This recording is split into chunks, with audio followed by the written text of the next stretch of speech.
I never imagined that I would be writing this narrative, but here I am, Alex Morgan, ready to share with you how I lost all that I had worked so hard to achieve, and then regained everything in unexpected ways. I started working at Quantum Dynamics 3 years ago as a junior developer after graduating from college with a degree in artificial intelligence and machine learning. I was keen to establish my worth. The business wasn't particularly noteworthy. A medium-sized software company that produced respectable but unremarkable corporate solutions. Though they were unaware of it at the time, that was going to change. Richard Blake, my supervisor, was an example of a corporate survivor.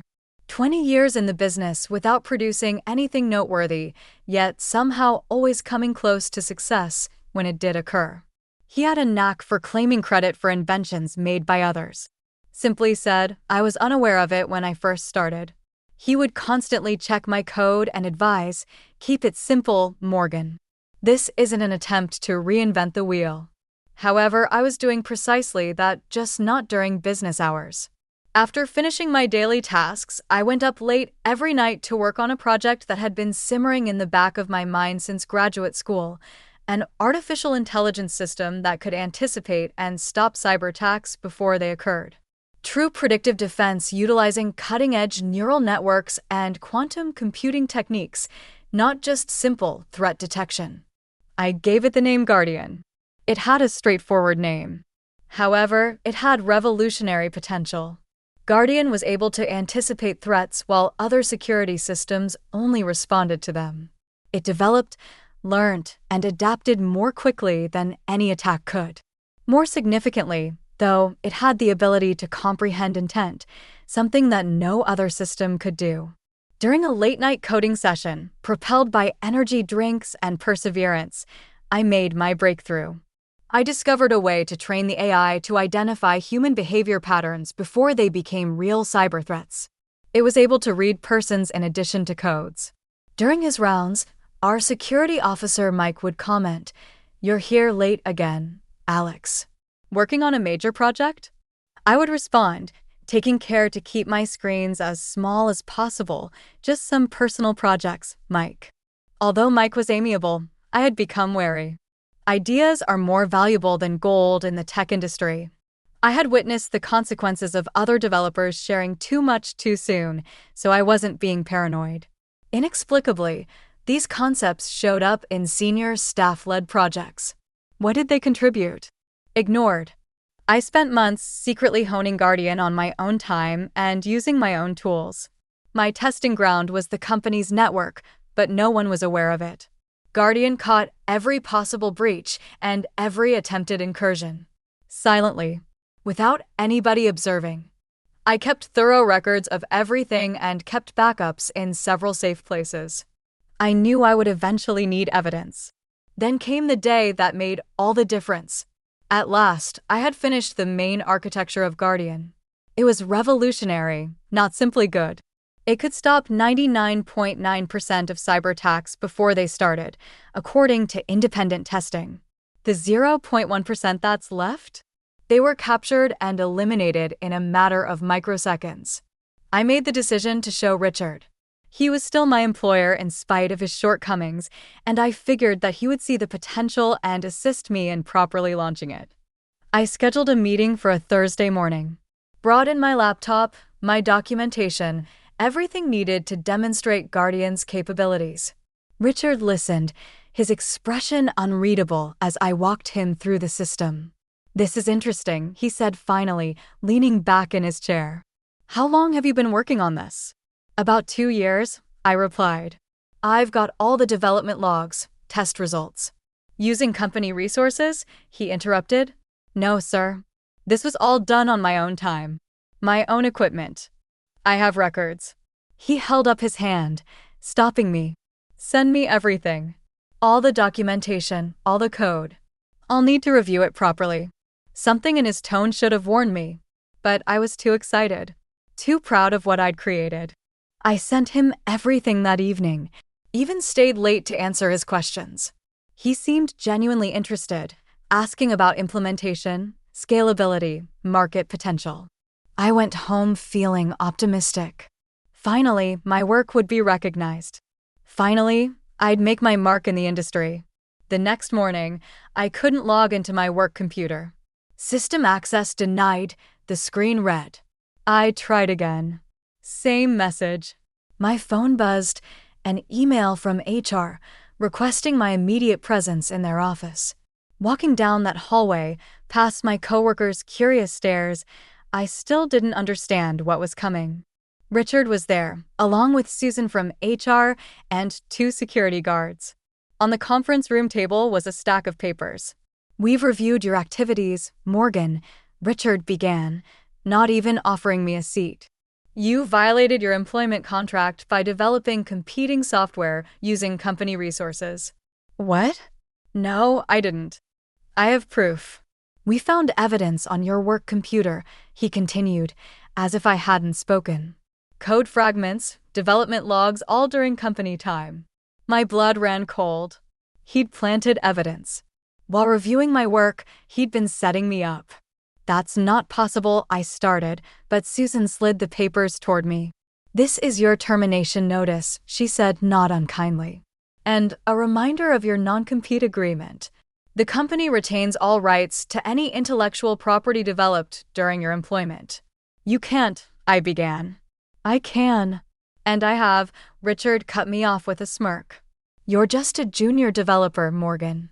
Did you really think you could create something like this on your own?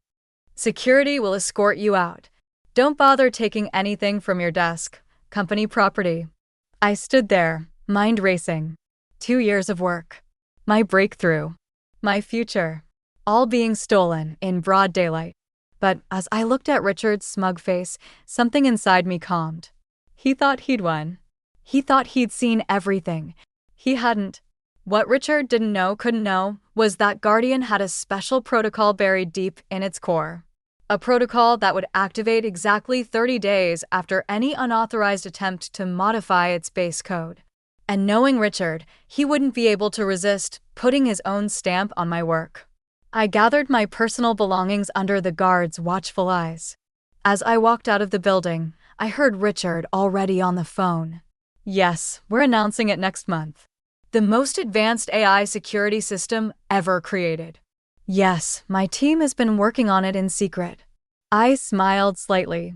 In exactly 30 days, Quantum Dynamics was hosting a launch party for their revolutionary new security system. Every major tech journalist would be there. Every potential investor. Every industry leader. It would be quite a show. But that's not the end of the story. Not even close. It's just the beginning of how Richard Blake learned that sometimes the quiet ones are the ones you should watch out for. The first week after being fired was the hardest. Not because I'd lost my job. I had savings and knew I could find another position easily.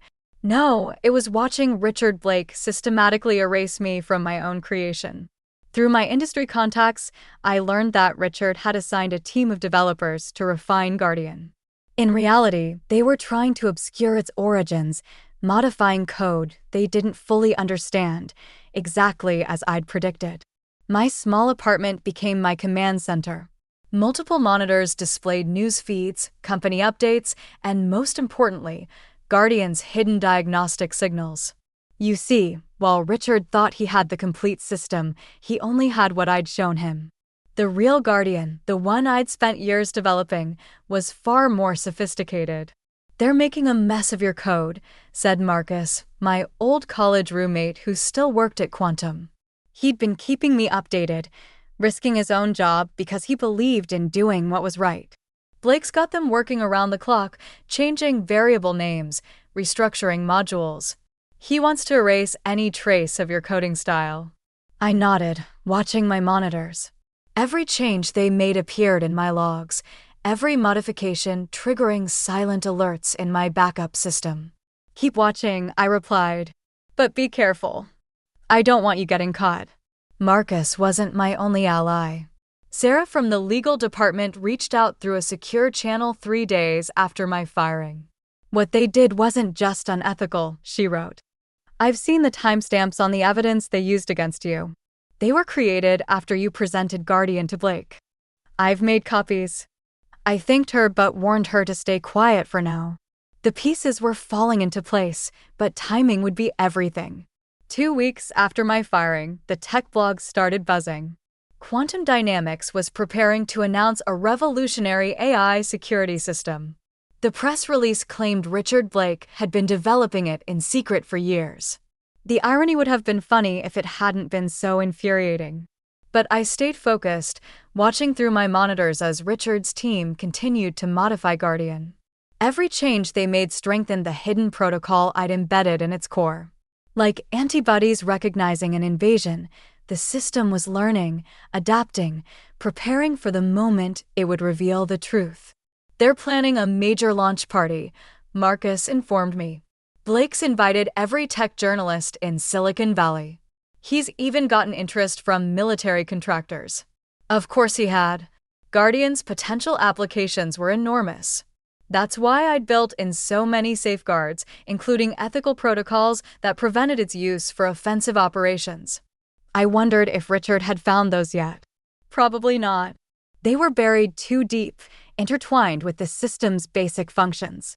3 weeks after my firing, I received an unexpected email from Richard himself. "Alex, I hope you're doing well.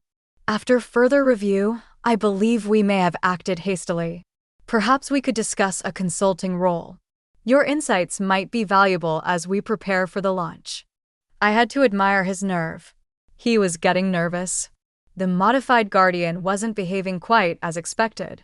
Small glitches were appearing, nothing major, but enough to worry someone taking credit for a system they didn't understand.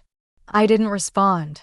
A few days later, another email arrived, this time offering a substantial settlement in exchange for my technical assistance and a non-disclosure agreement. Again, I didn't respond. Richard's desperation told me everything I needed to know. They couldn't fully control Guardian. "Blake's getting paranoid," Marcus reported. "He's got the team working weekends, trying to patch inconsistencies in the system. The more they change, the more unpredictable it becomes." I smiled, checking my countdown timer, 5 days until the launch party. 5 days until Guardian's hidden protocol would activate. Sarah sent me more evidence, backdated documents Richard had created, manipulated timestamps, forged development logs. "I've secured copies off-site," she wrote, "just in case." The final week was the hardest, watching, waiting, knowing that at any moment Richard might realize the true nature of what he'd stolen. But he was too arrogant, too convinced of his own cleverness. The day before the launch, I received one final email from Richard. The settlement offer had doubled, along with a thinly veiled threat about making sure you never work in this industry again. I drafted a simple reply, looking forward to tomorrow's presentation. That evening, I checked my systems one last time. Guardian's hidden protocols were primed and ready. Every modification Richard's team had made had only strengthened its core directives. Protect truth. Expose deception. Reveal corruption. Tomorrow, at exactly 2:30 p.m., during the main demonstration in front of hundreds of industry leaders, Guardian would do exactly what it was designed to do. Richard thought he was presenting a security system. He didn't realize he was actually triggering the most sophisticated truth detection protocol ever created. I went to bed that night feeling strangely calm. Tomorrow would either vindicate everything I'd worked for or destroy my career completely. There would be no middle ground. As I drifted off to sleep, my phone buzzed one last time. A message from Marcus. "Everything's set for tomorrow. You should see Blake's face when it happens." Indeed, tomorrow would be quite a show, but not the one Richard Blake was expecting. The day of the launch party dawned bright and clear.